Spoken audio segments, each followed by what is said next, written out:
Welcome to Mysterious Cases. I'm Secret Man. Today, we begin a different kind of mystery. Not one of blood or bodies, but of legacy, power, and silence. This is the story of a temple, a sacred place, and the man who turned it into a global brand. Shaolin Temple sits on the slopes of Mount Song in China's Henan province. For over 1,500 years, it has stood as a spiritual and cultural monument, a monastery of Chan Buddhism, and the cradle of Shaolin Kung Fu. It's a place of discipline, of silence, of balance between mind and body.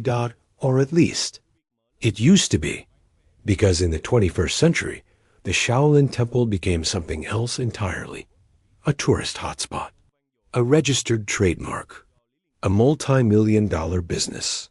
And at the heart of that transformation stood one man, Shi Yongxin, abbot, monk, and something of a CEO.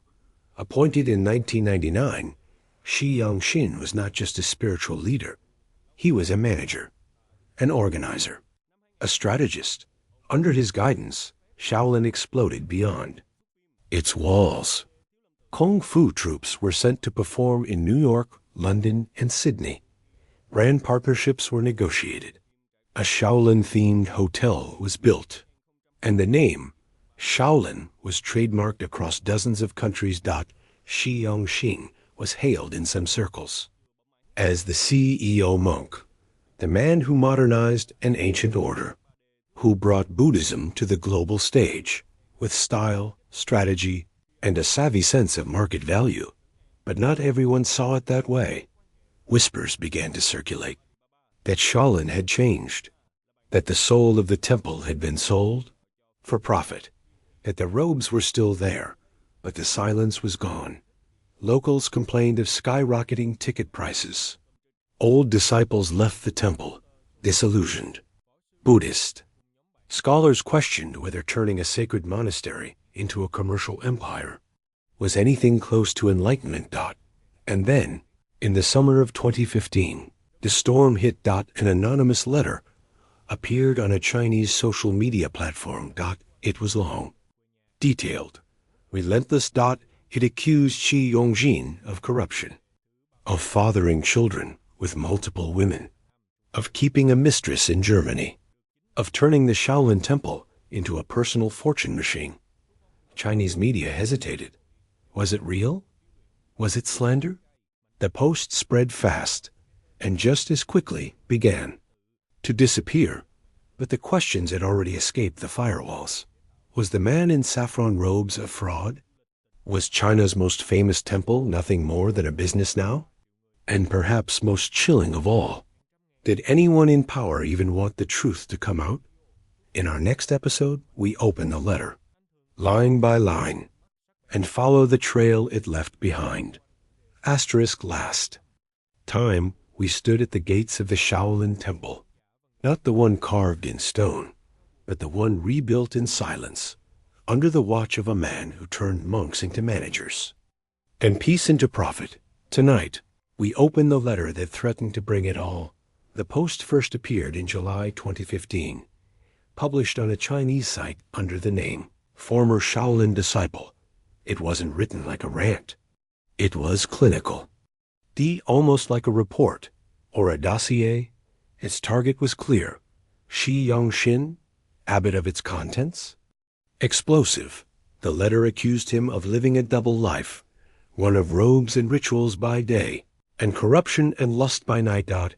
Claimed Shi had embezzled millions from temple, that he owned private property in under the names of associates, that he fathered multiple children with women across China, one of them a university student, and that he kept a mistress in Germany. Buying her a house with Shaolin didn't stop there. The author claimed that monks who questioned Shi's rule were forced out of the temple, that disciples were promoted not by virtue, but by obedience, and that the once sacred temple had become nothing more than a machine for power and names were officially signed. No documents were, but the accusations hit hard, and the internet exploded. Within 24 hours, the post was shared across Chinese forums, Weibo, and messaging groups. Screenshots spread faster than the censors could keep up. People started asking, was the Shaolin Temple fake? Was its master a fraud? But then, the Xi government platforms deleted the post. State media avoided the story. The temple issued brief, vague denial, calling the claims slander and deeply hurtful. But they didn't deny specifics. They didn't name the women. Instead, the abbot simply vanished from view for a time, and the silence spoke louder than any press release inside China. This was dangerous territory, no reputation. Shi Yongxin wasn't just a monk. He was a symbol, an invited GA, man backed by officials, connected, protected. So the question wasn't just it was, are we allowed to find out? The author of the post was never identified. The evidence? Never publicly investigated. No criminal charges were filed. No juror but behind the firewall. Something had already cracked. Chinese citizens, many for the first time, saw sainthood questioned in public. And even if the letter was burned, its shadow still STNEXT time will follow the money. Tourism, tickets, trademarks, and the billion-yuan business of Shaolin. Because one of what's left behind in the silence. Asterisk anonymous, sharp, dangerous. It accused the abbot of Shaolin of corruption, hidden children, embezzlement, and betrayal of the robe. But even without the accusations, there was already something else happening. Something much more visible. And maybe just as unsettling. Because in the years before the scandal, the Shaolin Temple wasn't just a monastery anymore. It was a corporation. Let's follow the money. Shaolin had become one of the most profitable religious sites in the world. Every year, more than 1.5 million tourists passed through its gates. They paid for entrance tickets, kung fu shows, guided tours, merchandise. And behind it all, spreadsheets, budgets, and business plans. Under Shi Yongxin's leadership, the temple launched Shaolin martial arts schools across China and internationally, licensing deals for TV, films, and even animated series, official Shaolin merchandise, from robes and teas to CDs and commemorative coins, a Shaolin-themed hotel project, and most remarkably, over 60 trademarks registered in countries around the world. That's right. The word Shaolin, an ancient spiritual name, was trademarked. It didn't just belong to history anymore. It belonged to a brand. In 2010, the temple's revenue was estimated at hundreds of millions of yuan annually. Shi Yongxin oversaw not just temple affairs, but investment portfolios. He hired PR teams. He signed contracts with media agencies. He negotiated licensing fees for films shot on temple grounds. Some journalists called him the CEO monk. Others called him the tiger in robes. Supporters said he was modernizing Buddhism, bringing it into the 21st century. They argued, what's wrong with showing the world Shaolin Kung Fu? Why shouldn't the temple support itself financially? But others felt something was off. Traditional Buddhists asked, since when does a monk file trademarks? Why are tickets so expensive to a place that teaches non-attachment? And visitors began to notice. The temple was filled with gift shops, tour groups, crowds, souvenir stands. There were places you could pray, but more places to buy something. In 2011, Shi Yongxin announced plans to launch an IPO, a public offering for a Shaolin brand subsidiary. The backlash was swift. Religious scholars called it sacrilege. Some accused him of selling enlightenment by the square meter. The IPO plan was quietly shelved. But the machinery kept turning. So we're left with a question. Is it possible to run a spiritual institution in the modern world without becoming a product? Or had Shaolin become exactly what its critics feared? a place where chanting echoes beneath LED lights, where martial arts are taught for a fee, and where monks sit in meetings, calculating revenue per square foot. In the next episode, we go inside the aftermath of the scandal, how the temple survived, how Shi Yongxin re-emerged, and how silence, once again, became a shield. We've read the accusations. We've followed the money. We've watched as a sacred temple turned into a modern empire. But what happened when it all came crashing down? Here's the truth. It didn't. When the anonymous letter accusing Shi Yongxin of corruption, sex scandals, and abuse of power went viral in 2015, it shook China's internet. People asked questions. They demanded answers, but the state stayed quiet. And so did the temple. For a while, it looked like something might actually happen. The State Administration for Religious Affairs said they would investigate. A local Buddhist association issued a vague statement about discipline and ethics. And then, nothing. No public report. No disciplinary action. No press conference. Just silence. Months passed. Then years. Shi Yongxin slowly returned to public life. He presided over festivals. He was photographed with local officials. He even gave televised speeches about Buddhist values. It was as if nothing had happened, as if the scandal had been absorbed, not erased, but buried. When foreign reporters requested interviews or access to the temple, they were turned away. When domestic journalists tried to revisit the story, their articles disappeared. The internet inside China was scrubbed clean. The original letter vanished from search results.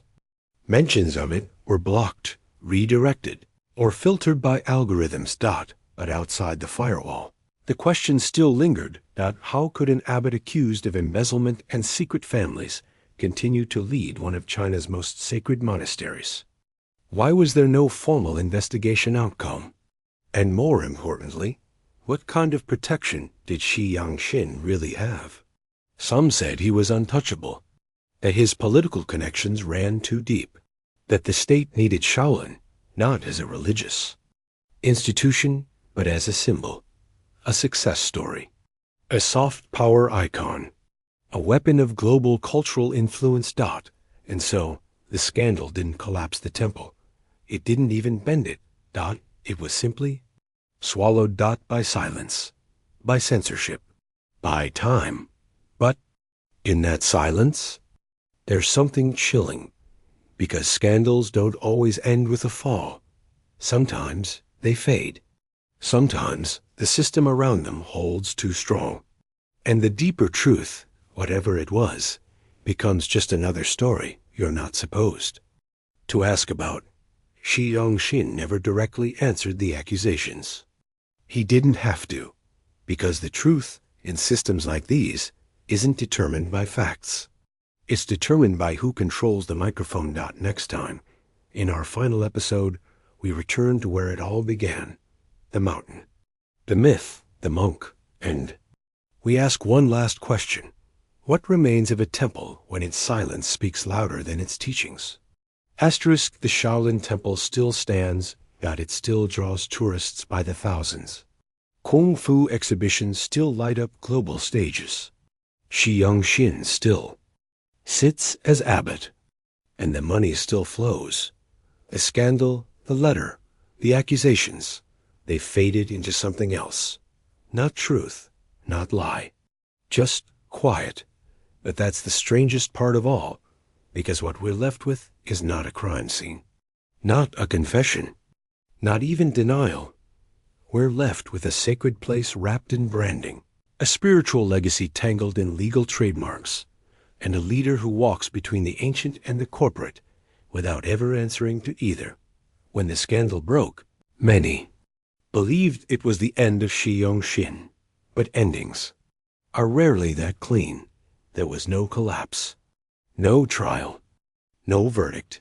Instead, the silence expanded, a silence made of controlled media, institutional protection, and the heavy weight of what cannot be questioned in public. Some still whisper. Some still search, but most, they've moved on. Because in a place where image is everything, what people forget is more powerful than what they remember. And so the Shaolin Temple remains. Ancient stones, branded robes, lead-lit altars. Tourists light incense. Cameras click. The monks perform.